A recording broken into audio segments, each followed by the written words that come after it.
మొన్నేమో super 6 గురించి ఎవరన్నా అడిగితే వాళ్ళ నాలుక మందం అన్నారు చంద్రబాబు గారు.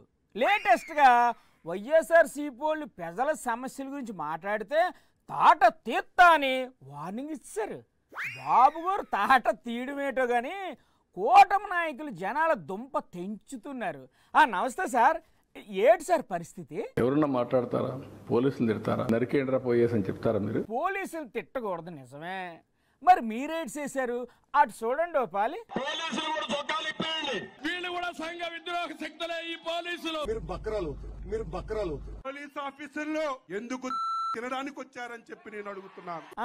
ఇప్పుడు చెప్పండి. ఎవరన్నా ఎక్కడ విన్నారా మీరు? ఇప్పుడే కదా సార్ విన్నాం. ఏమంటానంటే నిలదీస్తే ఎవరు నిలదీయాలి? ప్రజలు అడిగితే సమాధానం చెప్పడం సిద్ధంగా ఉన్నాం. వైఎస్ఆర్ కాంగ్రెస్ అడిగితే మనం తాట తీస్తా. అదేంటి సార్, వైఎస్ఆర్సీపీ అడగకూడదా?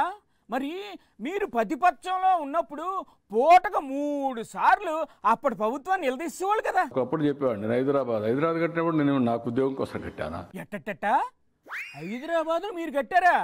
మరి ఆయన ఎవరో కులీ కుదుబ్సా కట్టారని అంటారేంటి సార్? కొంపదీసి మీరే కులీ కుదుబ్సా కాదు కదా. అది సరే కానీ బనకసర్ల సంగతి ఏంటి సార్? నీకు కావాల్సింది మసాలా చాలా కాదు సార్, ఉన్న విషయమా అడుగుతున్నాం. నేను ఎవరితో గొడవ పెట్టుకోను. ప్రధానమంత్రి గారితోనే గొడవ పెట్టుకున్నారు కదా, అలా సూత్రారేటండి చెప్పండి. చెప్పినట్టు మీ ట్యూన్లో ఆయన అట్టన్నాడు, నువ్వు ఇట్టను. నా పాలసీ కాదది. అంతేనా? Okay sir. వాజ్పేయి గారు ప్రధానమంత్రిగా ఉన్నప్పుడు నదుల అనుసంధానానికి శ్రీకారం చుట్టింది నేనే. అవునా? నిజమా?